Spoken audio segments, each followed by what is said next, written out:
La création d'un magasin de producteurs se décompose en 8 étapes. Les 2 premières étapes sont les plus importantes. Elles sont fondamentales à la réussite du projet. La première étape est celle de définir un projet collectif. Pour ce faire, il faut apprendre à se connaître et définir les objectifs individuels pour trouver l'objectif commun, celui qui donnera naissance au magasin de producteurs. La deuxième étape est celle d'apprendre à travailler ensemble. Dès la création du point de vente collectif, les producteurs vont être amenés à prendre des décisions, à faire des choix.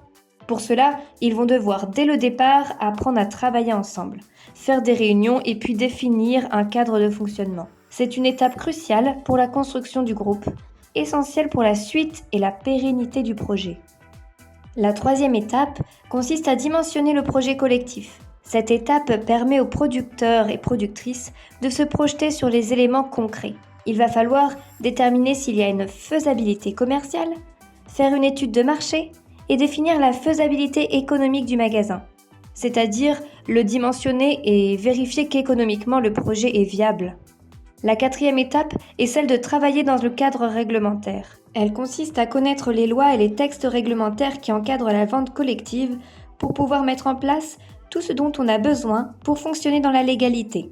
Cette étape, transversale à l'ensemble du projet, nécessite une attention particulière du collectif, en création ou déjà en place. La cinquième étape consiste à définir l'organisation marchande du magasin de producteurs. Dans quel ordre on met les produits ? Comment est-ce qu'on agence les meubles ? Où est-ce qu'on met la caisse ? Etc. L'ouverture du magasin approche.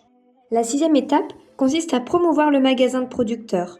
En vue de l'ouverture, on organise aussi l'inauguration du point de vente. Il faut pour cela bien connaître sa clientèle, connaître les attentes de cette dernière, savoir comment communiquer et utiliser les supports et les outils de communication adéquats. La septième étape consiste à faire fonctionner le point de vente au quotidien, c'est-à-dire se répartir les responsabilités et assurer les tâches du quotidien pour que le magasin roule tous les jours dans de bonnes conditions. La huitième et dernière étape consiste à bien vendre les produits. Pour cela, il faut connaître les produits du magasin pour pouvoir bien conseiller les clients. Il faut également mesurer et suivre les performances commerciales du magasin pour pouvoir ajuster la stratégie collective.